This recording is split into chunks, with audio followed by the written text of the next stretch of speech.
তো বন্ধুরা, যুবসাথী প্রকল্পের ফর্ম কিন্তু অলরেডি ফিল আপ শুরু হয়ে গেছে।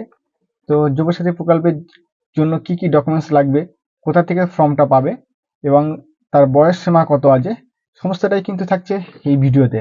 তো ভিডিওটা না টেনে পুরোটাই দেখতে থাকো, আশা করি তোমাদের উপকারে লাগবে। চলো বেশি কথা না বলে ভিডিওটা শুরু করা যাক। আর তার আগে একটাই অনুরোধ তোমাদের, যদি ভিডিওটা ভালো লাগে, যদি ভিডিওটা থেকে তোমরা কিছুটা উপকৃত হও, তাহলে প্লিজ লাইক কমেন্ট কিন্তু শেয়ার করে দাও। তো চলো শুরু করা যাক। তো আমার হাতে দেখতে পাচ্ছ সেই যুবসাথী প্রকল্পের, পশ্চিমবঙ্গ সরকারের যুবসাথী প্রকল্পের কিন্তু ফর্ম কিন্তু আমার হাতে অলরেডি রয়েছে।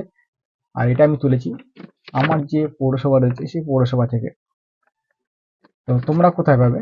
তোমরা তোমাদের যে ব্লক অফিস মানে বিডিও অফিস রয়েছে সেই বিডিও অফিস থেকে কিন্তু তোমরা এই ফর্মগুলো পেয়ে যাবে। এবং যারা পৌরসভা এলাকার বাসিন্দা তারা কিন্তু পৌরসভা থেকে কিন্তু ফর্মগুলো পেয়ে যাবে। এই ফর্ম তোলার জন্য কোনো রকম কোনো ফি লাগছে না এবং তোমরা এই ফর্মটা এমনিতেই তুলতে পারো। তোলার সময় কোনো রকম কোনো কিন্তু ডকুমেন্টস লাগছে না। ডকুমেন্টস লাগবে তোমরা যখন ফর্মটা ফিল আপ করে জমা দেবে, তখনই কিন্তু ডকুমেন্টস তোমাদের লাগবে। তো চলো এইবার তোমাদের বলি কি কি ডকুমেন্টস লাগবে। তো ফর্মটার সঙ্গে প্রথমেই তোমার এখানে দেখো ফটোর জায়গা রয়েছে, পাসপোর্ট সাইজের একটা ফটো কিন্তু তোমার লাগবে। তারপরে লাগবে ব্যাংকের অ্যাকাউন্ট যে পাসবুক রয়েছে সেই পাসবুকের কিন্তু জেরক্স লাগবে। মাধ্যমিকের অ্যাডমিট কার্ড, মাধ্যমিকের যে মার্কশিট রয়েছে সেই মার্কশিট লাগবে। মোবাইল নাম্বার লাগবে, ইমেল আইডি যদি থাকে তাহলে সেটা লাগবে। আধার কার্ড নাম্বার কিন্তু লাগবে।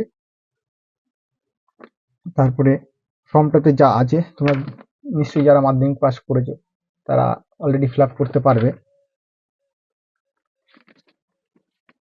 এদিকে এসসি কার্ড যদি থাকে তাহলে এসসি কার্ডের জেরক্স কিন্তু লাগবে, ভোটার কার্ডের জেরক্স লাগবে, আধার কার্ডের জেরক্স লাগবে, মাধ্যমিকের মার্কশিটের জেরক্স এবং অ্যাডমিট কার্ডের জেরক্স লাগবে। আর এটা যা আছে তোমরা ফিল আপ করে কিন্তু 26 তারিখের মধ্যে কিন্তু জমা দেবে। আজ রবিবার, ইংরেজির 15/2/2026 তারিখ। আজ থেকে কিন্তু অলরেডি কিন্তু শুরু হয়েছে এই ফর্ম ফিল আপ। তো 26 তারিখ পর্যন্ত এটা কিন্তু চলবে। যে কোনো বিডিও অফিস এবং পৌরসভা অফিস থেকে কিন্তু তোমরা এগুলো পেয়ে যাবে। আর যে যে ডকুমেন্টসগুলো বললাম সেই ডকুমেন্টসগুলো কিন্তু লাগবে। রেসিডেন্সিয়ালটা কিন্তু অরিজিনালি তোমাদের মানে এটা কিন্তু লাগবেই, তোমাদের কিন্তু দিতে হবে। তোমাদের যে কোনো মেম্বার বা প্রধানের কাছ থেকে বা পৌরসভা চেয়ারম্যান হোক, কাউন্সিলর হোক, তাদের কাছ থেকে রেসিডেন্সিয়াল নিয়ে তারপরে কিন্তু এটা তোমাদেরকে জমা দিতে হবে। এবার বলি বয়স। বয়স 21 থেকে 40। যারা মাধ্যমিক পাস করেছো তারাই কিন্তু এই ফর্মটা জমা দিতে পারবে। আর যাদের লক্ষ্মী ভান্ডার পায়, মহিলাদের উদ্দেশ্যে বলছি, যারা লক্ষ্মী ভান্ডার পায় তারা কিন্তু এই ফর্মটা ফিল আপ করতে পারবে না। এবং যারা সরকারি চাকরি মানে সরকারি চাকরি যারা করেন তারা কিন্তু এই ফর্ম ফিল আপ করতে পারবে না। একমাত্র বেকার যারা আছে তারা কিন্তু এই ফর্মটা ফিল আপ করতে পারবে। তো আজকে সমস্ত যুবসাথী প্রকল্পের যে ফর্ম কোথায় পাওয়া যাচ্ছে এবং তা কিভাবে ফিল আপ করতে হবে এবং কি কি ডকুমেন্টস লাগছে সেটা কিন্তু আজকে তোমাদের এই ভিডিওর মাধ্যমে তুলে ধরলাম। তো যদি ভিডিওটা ভালো লাগে তাহলে আবারও বলছি ভিডিওটা প্রচুর প্রচুর শেয়ার করে দাও, যাতে অন্যরা এই ভিডিও দেখে উপকৃত হয়। ইউটিউব থেকে দেখলে সাবস্ক্রাইব করে রেখে দিও পরবর্তী ভিডিও পাওয়ার জন্য।